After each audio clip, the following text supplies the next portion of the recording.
Hey there, what's up, Warrior? Jeff Anderson, WarriorLife.com. Look, if they can see it, they can take it. So I'm going to show you how to hide your weapons in a forced bug out scenario.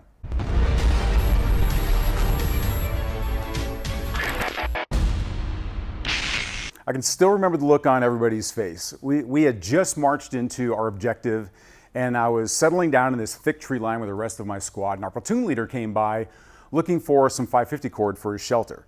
This was my opportunity. Well, I reached down into my rucksack and I found this tangled, massive cord, and then slowly pulled out my brand spanking new field knife that I brought with me for the first time. And everyone's eyes got wide and they just stared at me in disbelief. I remember it vividly because it was the summer of 1988, and the hottest movie in the theaters was Rambo 3. And the moment I saw Sylvester Stallone pull out that gigantic Gil Hibben custom knife, like all 17 feet and 325 pounds of it, I was like, oh yes, you will be mine. That blade cost me about 3 months of pizza and beer money, and it was worth every single penny because I was the envy of my entire platoon that entire week in the field. Everybody was coming by and they were asking if they could borrow it. And all week long, it got passed from soldier to soldier for any little task that they had, until the final day of the training exercise. Miraculously, we had a rare last-minute opportunity to ride back to base in some Black Hawk helicopters. So everybody was hustling around trying to tear everything down so we could make the pickup time so that we didn't have to march that long 12 miles back to the barracks. Well, wouldn't you know, in all the chaos of getting our gear together, my coveted Rambo 3 knife somehow never made it back into my hands. No one seemed to remember who had it last or where it ended up, but I knew where it wasn't. Now, that week I went from being a badass to a dumbass, and I never saw that knife again. But I did learn a valuable lesson about having gear, resources, and weapons showing that could attract people who will beg, borrow, or steal from you when you have something that they want. And that's critical in an extreme forced evac survival scenario where it's just you and your bug out bag and resources are low, people are desperate, and anyone can be a threat to your gear, your supplies, and especially your weapons. So here are 3 key principles to hide your weapons so that they stay undetected but still be available to you to keep you protected. All right, so first make sure that you have at least one quick access concealed weapon, because you never know when a threat's going to present itself, especially if you're around a whole bunch of other people, and you may need to be able to get to something fast to defend yourself if you're being attacked. Now, it's best if that weapon is a firearm, but if you're wearing your bug out bag, regular concealed carry methods at the belt line aren't really going to be available to you if you have the right kind of bug out bag that has a good size waist strap on it.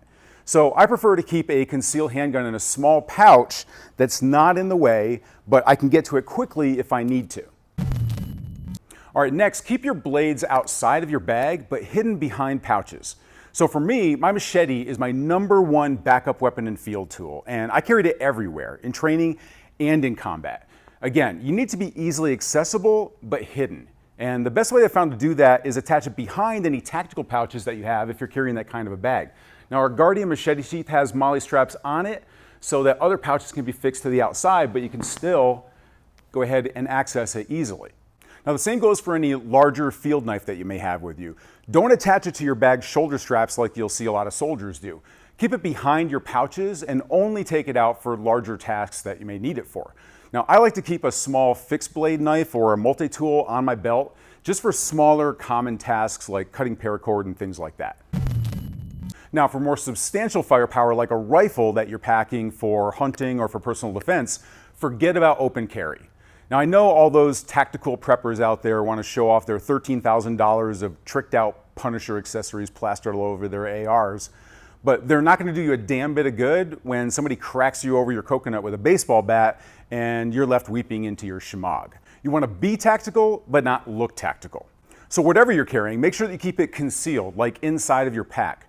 Or a better option is to conceal it outside of your bag, but camouflage it in something that doesn't attract attention. So one idea is to use something like a small bag that people recognize as like a regular camping chair bag.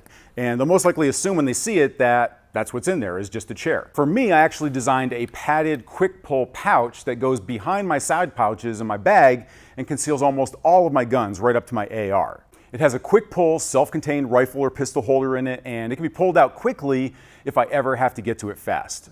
For your weapon, I just suggest that you choose something that's compact and lightweight, but also gives you multiple options for ammo loadout. I made a separate video where I show my top 5 best bug-out guns, and a lot of other people have left their own choices in the comments there as well, so I'd recommend checking out that video also if you're looking for some other ideas, or leave your own comments there as well. I'll go ahead and put that video up here or in the description. Until then, prepare, train, and survive.